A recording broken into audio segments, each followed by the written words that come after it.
410, LCB File R149-12, Gizzard Shad. John Schulberg. For the record, John Schulberg, Chief of Fisheries for Endell. Chairman Rob and Commissioners, again, we discussed this yesterday. This CGR 410 completes the process of making it fully legal for anglers to use live gizzard shad as bait on Lake Mead. As we went over before, they were previously on our prohibited species list, but since they were accidentally introduced and have established themselves, they're commonly caught when anglers are collecting live bait. This just clarifies the possession to make it legal for them to have them along with redfin shad to use for angling on the Colorado River system only. So this adds gizzard shad to the approved list of species in the two accompanying NACs 503, 507, and 508. Okay, any questions from the commission? Seeing none, I'll take it out to public comment. Any public comment? Seeing none, I'll bring it back to the commission. Entertain a motion. Commissioner Raines. This is exactly the type of regulation I like to see passed. I move to approve this as presented by the department. This is what should be done. Okay. Second. We got a motion and a second. Any more discussion? All those in favor signify by saying aye. Aye. Aye. All those opposed? Motion passed unanimously. We're moving on to item D, Commission General Regulation 411, LCB File R150-12, Unit Boundaries. Chief of Game Larry Gilbertson. Thank you, Chairman Rob. For the record, Larry Gilbertson, Department of Wildlife. Bringing forward the NEC that makes changes to be consistent with changes in names of roads, some highways, some place names in the state, and the creation of some unit boundaries, some new units to eliminate some of the footnotes we have in our application process and to depict those areas on a map so they're actually on the map instead of just verbal descriptions and footnotes. And in the discussion yesterday, we did find one confusing little area for Area 6 for those of us who know the area and you're reading it and you're trying to picture it in your head. And that was brought up by Commissioner Rain. And after the meeting we did, Commissioner Rain and I discussed it with Dagnu, and she didn't see a problem. And if you just simply reverse the phraseology in that, it would sound more clear. And if you would just switched it to those portions of Eureka and Lander counties, north of the northernmost railroad track and the Palisade Road, that makes sense. Because the majority of that area is north of the northernmost railroad, and there's just a little piece of Eureka County that's north of that Palisade Road. So if you just switch it that way, it clears it up and it makes it more understandable to the reader. And after you say the Palisade Road, then you have to describe from the northernmost railroad track to SR number 278 to make it clear. So that's the only thing that we talked about. Okay, any questions from the commission? Any public comment?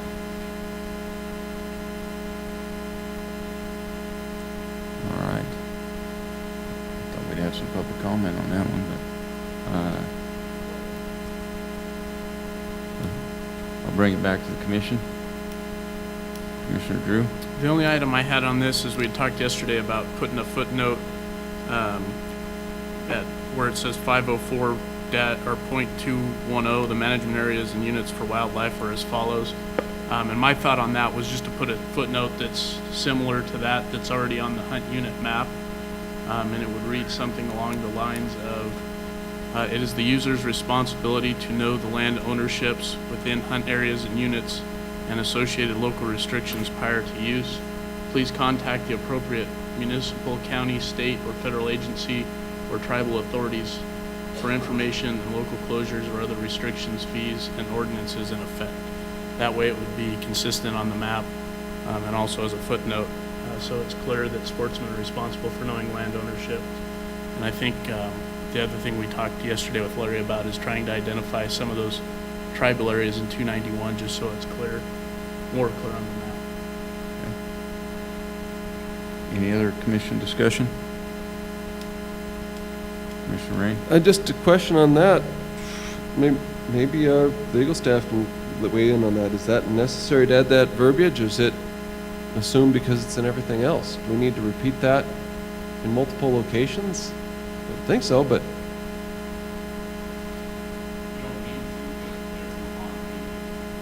It's at the discretion of the commission. so, and in your professional opinion, is it better to put it there, or too much paperwork is too much paperwork? In the legal profession, there's a term called belt and suspenders approach. In other words, you use all the safety measures you can. So I don't think putting that language there does any harm, and it might actually do some good in drawing somebody's attention who isn't paying attention to the other sections and is only paying attention to that one section as to their responsibilities when they're using the rights they have. And in your opinion, is the wording that was presented by Commissioner Drew, I mean, he wrote a thing, would that be the appropriate wording? I would think so, yeah. Especially where it's consistent with language you use in other places. Just before we voted on that, I wanted to make sure that we heard that from you, and we're good. And also, for the record, I think the solution by Mr. Gilbertson is entirely adequate to resolve the confusion on the other Area 6 items, so, thank you.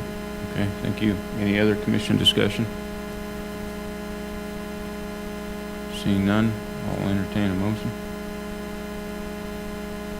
Commissioner McBeth? I would move to approve Commission General Regulation 411, LCB file number R150-12, unit boundaries, with the addition of the footnote with the language that was just read into the record by Commissioner Drew, as well as the verbal change, the verbiage change to it's Unit 6, Unit 14? Area 6? To Area 6 that was read into the record by Chief Gilbertson. I would second that with a friendly amendment included to add tribal, or direction to the department to add tribal lands as appropriate on the map for Unit 291. I'd accept that, too. Okay. All right, we have a motion and a second. Any more discussion? I'll call for the vote. All those in favor signify by saying aye. Aye. Aye. All those opposed? Motion passes unanimously. We're moving on to item E, Commission General Regulation 412, LCB File R151-12, Range Finding Scopes. Chief Game Warden Buonamici.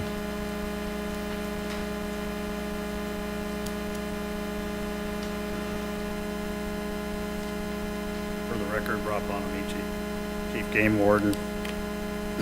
R151-12 simply inserts the word visible in section 1(4), sub 4. That's, again, for the purpose of the new range finding scopes to make them legal. Any questions, I'd be glad to answer. Any questions from Commissioner Rain? You talked yesterday about visible to the unaided human eye being an option. I know that in our agenda, it was planted with the words not visible to the human eye. And, you know, unaided human eye,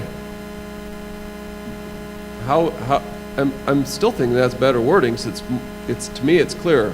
In your mind and in the enforcement end of it, visible versus visible to the unaided human eye, can you expound upon that for us?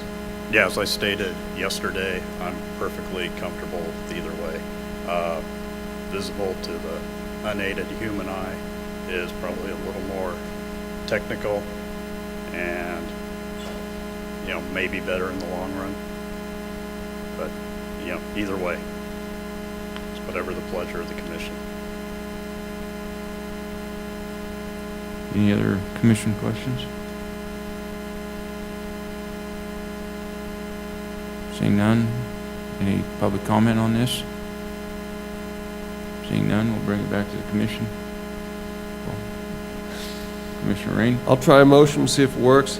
Move to approve it as presented by the department, striking the word visible where it's at, and adding in words between light and from in that last sentence, so that the last sentence reads from projecting a beam of light visible to the unaided human eye from the site to the animal. Other than that, as presented by the department. I'll second. We have a motion and a second. Any further discussion? I'll call for the vote. All those in favor signify by saying aye. Aye. All those opposed? Another one unanimous. Okay, we're moving on to F, Commission General Regulation 413, LCB File R152-12, Aquatic Invasive Species. John Schoberg. For the record, John Schoberg, Chief of Fisheries, Chairman Rob, and Commissioners. This is one of the implementing regulations for NRS 503597, sections 8A and 8B of that section of that chapter of NRS identify the definitions of aquatic invasive species and injurious aquatic species. This regulation, CGR 413, sets up those lists and identifies what those species are for purposes of the statute and enforcement. There are 3 aquatic invasive species identified in here and 16 injurious aquatic species. The majority of these were already on our prohibited species list and have been for some time. This sets them up under the structure of the aquatic invasive species regulations and increases in the penalties for illegal movement, intentional illegal movement and release and possession of these. And I can go over any of the individual species if you want. If you have any other questions, I'd be happy to address them. Do we have any questions from the commission? Seeing none, we'll go out to public comment. Any public comment on this? Seeing none, I'll bring it back to the commission for a possible motion. Commissioner Macbeth? Yes, I would move to approve Commission General Regulation 413, LCB File Number R152-12, Aquatic Invasive Species, classifying certain aquatic species of wildlife as aquatic invasive species and injurious aquatic species. Second. We have a motion and a second. Any further discussion? Seeing none, I'll call for the vote. All those in favor signify by saying aye. Aye. All those opposed? Motion passes unanimous. We're moving on to H,